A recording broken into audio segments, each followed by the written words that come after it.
Hello everyone, welcome back to my channel. My name is Victoria. If you guys are new, I post videos on intentionally living for Christ as a mom, as a single mom, and also as a millennial. So make sure you check out my previous videos and consider subscribing below. In today's video, I'm going straight to the point because I am speaking directly to the mom out there who is having a very hard time finding and focusing on themselves.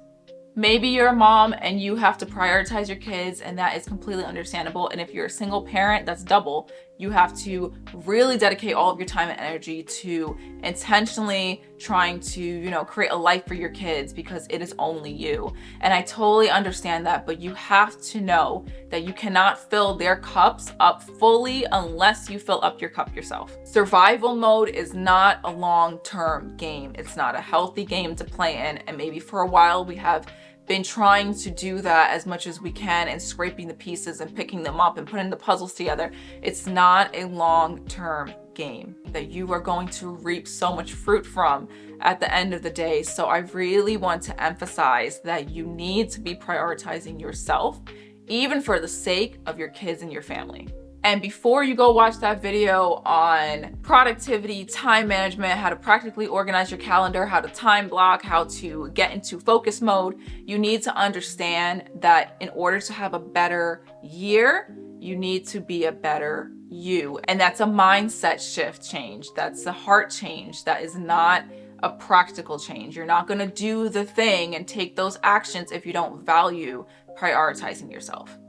The reason why I'm emphasizing this so much is because I see so many times, and even in my life too, where I prioritize fitness, I prioritize the word, I try to prioritize these things in the beginning of the year. And you don't have to start in the beginning of the year, but we tend to feel like it's a fresh start when it's a new year. We say these things and then we don't end up prioritizing it, but then we kind of make this excuse that, well, the kids need more of my time, the kids need more of my energy, they need more of resources and things like that. But you and prioritizing you and growing and being intentional and growing yourself will benefit them tenfold if you do that rather than operating in survival mode. So my whole message for today, before you create any resolution, before you start with your New Year's resolution, is to make a decision for yourself. Are you willing to make certain short-term sacrifices to put yourself in a better position this year? This isn't advice that I'm pitching to you from a self-help book or that I saw on the internet and thought that it would be a great point to make today. This is something that I made a decision to do last year in becoming more intentional in so many different ways in my life, but also in prioritizing me. I was able to revisit old hobbies. I was able to grow my relationship with Andrew and invest more time in that. Me doing that has grown our relationship, has grown his relationship with the kids, have grown between our own kids. It's sacrificing and taking those steps and prioritizing and really pushing towards investing in the things that you care about. And that includes you too, things that you care about, to see the fruit with time. And to encourage you further, instead of me just putting that out into the atmosphere hoping that'll stick to you, I want to provide some examples of life experience for me and that I had to learn that myself. So here's an example from me. I am a mom of two very energetic, hyper, strong-willed boys. And I've been blessed to have a partner like Andrew who has helped me strategize, implement, reinforce all of these things. But there's a lot of investment and time and sacrifice that I had to put into molding the kids, guiding them, instructing them, teaching them, ministering to them, that I didn't get to see the fruit of that until later on. Today, at the ages of 6 and 4, I get to see the fruit of the things that I pushed myself to be in intentionality and growing myself and learning things about them and learning things about myself and trying to grow in the word, to include God in the center, to leaning on Andrew, to all of those things. And I get to see the fruit of that now through the sacrifices that I made. And that's one example of I had to stick through it despite how I felt, despite me giving up, despite my own discouragement or my own fears. I had to pray about it. I had to invest the time. I had to work hard, and I had to sacrifice. And that's what it means to prioritize the things that matter to you. I also went deeper in my relationship with God last year. I experienced a lot of roller coasters that have challenged my faith in God. It was to the point where I questioned if he was there, that I questioned where my faith now lied. I became more pessimistic in a way, and I didn't feel like he was with me. And it wasn't until I listened to a sermon by my church, and my pastor was talking about how when she was in a place of anxiety and depression and she couldn't fight herself, she created an atmosphere that would fight for her. And that has stuck with me ever since. And what I decided to do, despite how I felt in the moment, was to practice the spiritual discipline, even if I didn't necessarily feel it in my heart. So I would start it with one verse a day, even if it didn't stick with me. I didn't really memorize anything. I just read it just to read it. I would listen to one worship song at the time that I could stand, that I just liked the melody for. And I would just repeat that, and I would keep doing that. And then there was one day where God met me in a moment that made my heart switch gears eventually to wanting to know him more, to wanting to be able to pray to him again with an open heart, to wanting to read the word and actually enjoy it and study it deeper. That didn't happen overnight, but it did happen through decisions that I made when I didn't feel like it, especially when I didn't feel like it.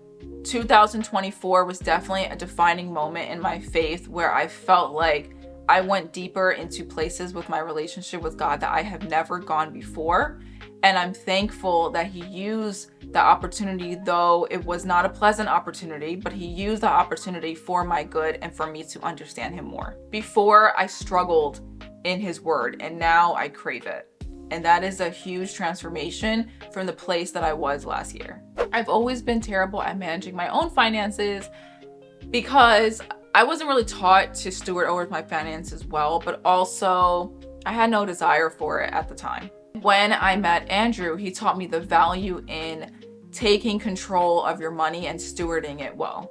He taught me how to itemize, budget, take control of your money in ways that I had never have even considered before.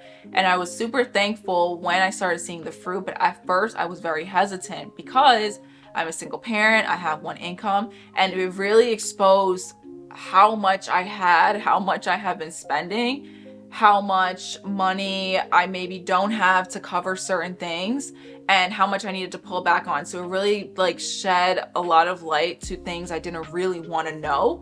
And so I was fearful at first in that way, but then doing it, being consistent at it despite my fears and pushing forward to overcome that has put me in a way better place than I have ever been today. And it's because of the actions that I took and the consistency that I chose to stick by 2 years ago. Now I'm at a place where my money doesn't control me. I have more control over my money and I make way better financial decisions.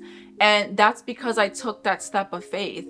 And it wasn't because I saw it in the beginning and therefore I was pursuing it, but it's because I wasn't listening to the negative thoughts, the excuses, the fears in my mind at first to prevent me from wanting to even take that step. I'm saying this all to say that it begins with a decision to push forward, a decision to be consistent despite how we feel. And that means prioritizing you too. All three of those things that I mentioned, even if it was about finances, even if it's about my relationship with God, even if it's about the way that I was intentional with my kids, those are all ways that I've been trying to prioritize for a very long time that I haven't been able to do. And those are filling my cup because I'm able to control my finances. I have a deeper relationship with God that can translate over to my kids. I've learned things through being intentional with my kids and trying to guide them in certain ways and minister them in other ways that I have grew in myself. And so all of those things benefited me, filled my cup up, and now I can overflow the things that I've learned in healthy ways to my kids, my family, and my community. Consistency doesn't mean that you will be 100% either. It means that you will make a consistent effort to do it every day. So I encourage you to push through this year. May this year be the year that you move the needle on the things that God has placed on your heart. May it be the year that you find more peace in Him, that you remove an old habit, that you leave toxic friends. May this year you say that enough is enough and you stick by that. And that means that you prioritize yourself and you fill your own cup so that you can overflow and bless the other people in your life. I hope that this video blessed you, and I am so excited to see you thrive this year. Let me know in the comments what you are praying for, and I will keep you in my prayers. I will see you in the next video. Bye.